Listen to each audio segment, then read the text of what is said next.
Right, welcome back for another episode of Testing the Tips, where I, as an average golfer just like you, test out some of the tips from the very best golf YouTubers out there. I look at their tips and drills, I've tried them myself, relay them back to you and see if they're any good, whether they can help us average golfers improve our game. And in this case, it's looking at the short game in and around the green, which can be massively costly, and we're looking at a simple few changes that can perhaps save you a whole lot of golf shots.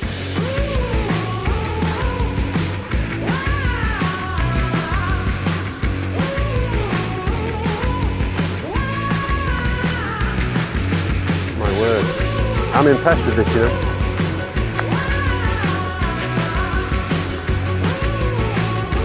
Impressed. Right, so chipping is such a critical part of the game, and like I said, can be very costly. And the common mistakes we make is kind of fatting them, catching them heavy, or thinning them, blading them through. I think what Danny does in this video really well is he explains why we might do each of those two things. And I'll attempt to explain it, but as I say in every video, is that it's my interpretation of what Danny has said. But if you want a better explanation from that PGA professional, then make sure you go and check out Danny's full video, and I'll put the link down below. But what he's saying is to concentrate. We're going to get an address position, which is quite different for me. And I think the idea is to simplify the chipping motion that will work in the majority of situations. It's not ideal for everywhere that you might find yourself on a golf course, but for the majority of situations when we need to chip, this is what we'll do. But for now, let me just explain what he talks about the butt end of the club and why we thin or fat. When we take any sort of swing position, there's generally rotation in the shoulders, club head sits down low, we swing round, and the butt will either face that way or it'll end up facing that way. And that's very much on the follow through that way, and we end up hitting a fat. And on the vice versa, if we come into the ball with the butt facing that way, and I'm exaggerating this motion a bit, then we end up hitting a thin. Yeah? So we get flippy going that way, or we go the other way and we get heavy, we smother the ball and we hit a fat. Because what we're trying to do, if you was hitting the chip and run shot, which we'll approach shortly, perhaps for me, I'd be looking to sort of smother that ball. But there is that occasion where, again, and as Danny rightly points out, that butt is pointing forward and you hit down, you don't get that right, that's where the fat comes from, and vice versa the thin. So that's what he's trying to eradicate. He's taking those possibilities out of the equation, if you like. So how does he do it? Well, first of all, there's a massive change in terms of the way he addresses the ball and the way the club sits. He looks at the club as very much as this is a pitching wedge, by the way. We're going to use two clubs for this drill, but this is pitching wedge. He looks at the club as a pendulum. It's very much upright and it's swinging like that, and this is the way we're going to address the ball, very much upright, very alien to me.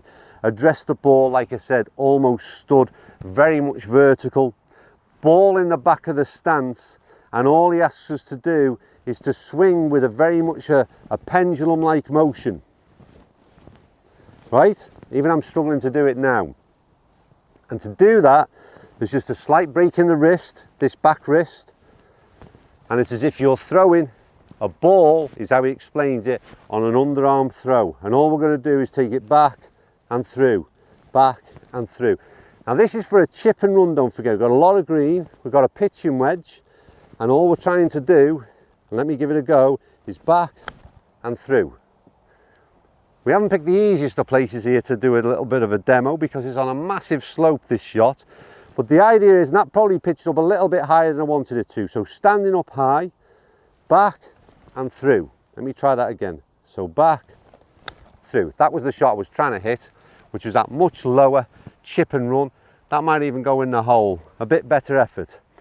So the idea, like I said, almost as if the heel of the club, when you stood at address, almost as if the heel of the toe, the heel of the club is slightly raised off the ground.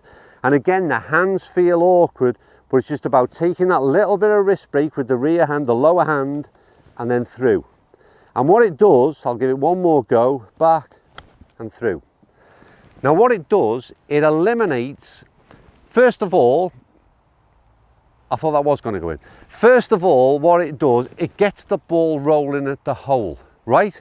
So we've got no kind of, we're not trying to throw this thing up in the air, we're not trying to be over complicating the chipping game. And the many times where we're going to chip over a bunker or whatever kind of thing that gets in our way, we are going to have different shots in our repertoire. But to simplify the chipping efforts and to get something rolling at the hole, the first thing is that chip and run. We've got plenty of green to work with. Stand up tall. This butt now isn't going to the right, it isn't going to the left. I'm not smothering it, I'm not moving. There's not much body movement whatsoever. So we're taking all the kind of things that make the golf swing very complicated.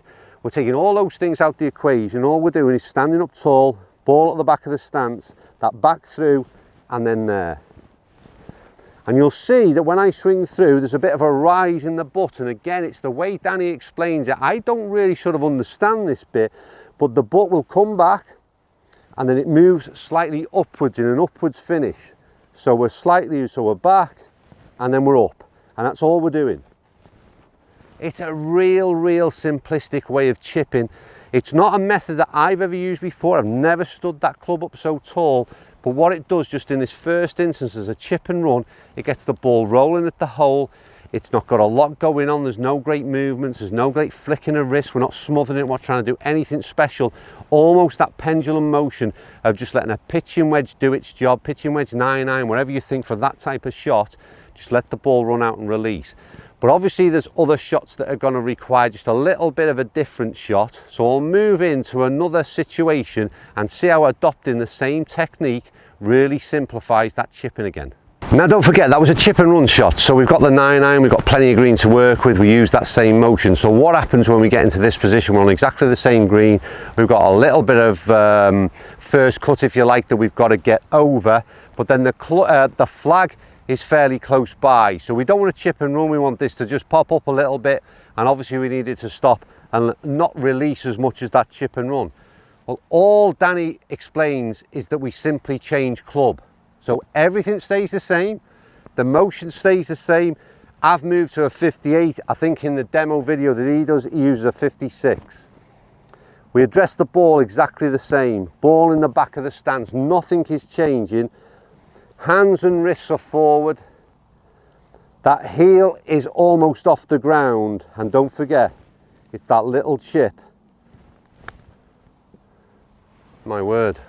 I'm impressed with this, you know. I'm impressed with it because, like I said, in all these tips, what I like to find out is bits that I've never adopted in my own game. And I don't mind chipping. It's not what I'd call a weak part of my game, but this is a very simple and straightforward way of adopting something that really is effective. Let's try that again.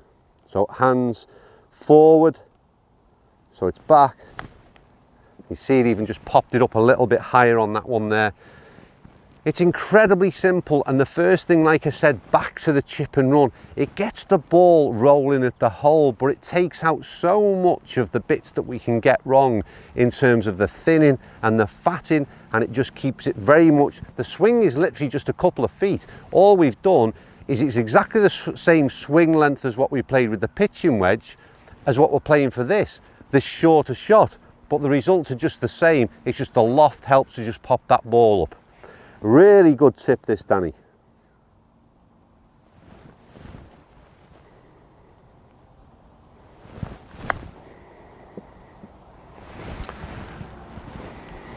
Impressed? Right, it's a third and final situation we've got to put ourselves in, and it's a kind of situation that most average golfers aren't going to like. We're sitting down in the rough, we've got a pin fairly close by. Can that same technique work in this situation as well? Well, Danny says so, but we're going to find out. And trust me, I've never tried this shot before, and prior to the 6 shots you've heard me watch on video, I'd never tried this technique at all. Like I said, this is brand new to me. But anyway, we'll do exactly the same thing. Club with heel off the thing. Don't forget, it's that pendulum motion that we're trying to get. So back off the ground, back in the stance. Let's just have a little bit of a practice swing. So that's all it should be. Let's see. So back. Oh my word, get in the hole. Get in the hole. How good is that? And again, right, I forgot to mention, I've still got the 58 wedge. So the only thing that changes throughout this, depending on what situation you find yourself in and how far you want that ball to travel, is the wedge, the loft that's on your club. So if I'm going from pitching wedge through to this, we're still back in the realms of that 58, club together. There's no major body movements going on. There's no bit, the club's not traveling far. It's traveling in pretty much a straight line, it almost feels like. So we're taking all the complications out of what is a real difficult situation and really simplifying it. And that's what I like about what Danny Moore does with his videos. Right. And that just goes to show that it doesn't work every time. And do you know what? I mean, I dug in there, so what went wrong? I mean, it'd be interesting to watch it back. What did I do differently than I didn't do on that first shot? But you can see I've took a bit of a chunk there, definitely got a bit of ground before ball. So let's try that again. So heel off, back, so back, that's better. Could go in this one. Much better, I think. And again, I'll have to watch that back, but I think there was a little bit of hesitancy in that second one. Maybe just stabbed at it a bit. And as I've said with all these tips, the reason I leave those shots in is because the idea is there's not a magic one, they still need practicing. But the point is eradicating shots for the ability of losing shots, and chipping is a massive, can be hugely costly. You go all that effort you get from tee to green, and then you go and 3 stab from here, and it's a real killer to your game and to your scorecard. And I love the idea of this tip, like I do with them all, where they really simplify matters and they try and make the game as easy as possible for us to get from A to B and get it in the hole. Love that, Danny, and it's certainly something that I will put into my own game when I'm in those situations. I'll practice that just a little bit more. Right, as ever, thank you for watching. I say in every episode, people seem to be liking this, but what I like is the comments section being filled with golfers who either try this tip themselves, go out and try it after watching this video, come back and tell me and other golfers whether or not they had success or what problems they had with it. Because by reading all those comments between everybody else, it gives a good indicator of, did this only work for me, or is it working for a large majority of golfers out there? And I think that then encourages others to give it a try. Right, as ever, thank you for watching this Testing the Tips series. I am really going to practice that just a little bit more because I think it's a real winner. And once again, thanks to Danny Moore. But for this video, I'd appreciate it if you give us a thumbs up, and I'll see you all next Thursday for another Testing the Tips.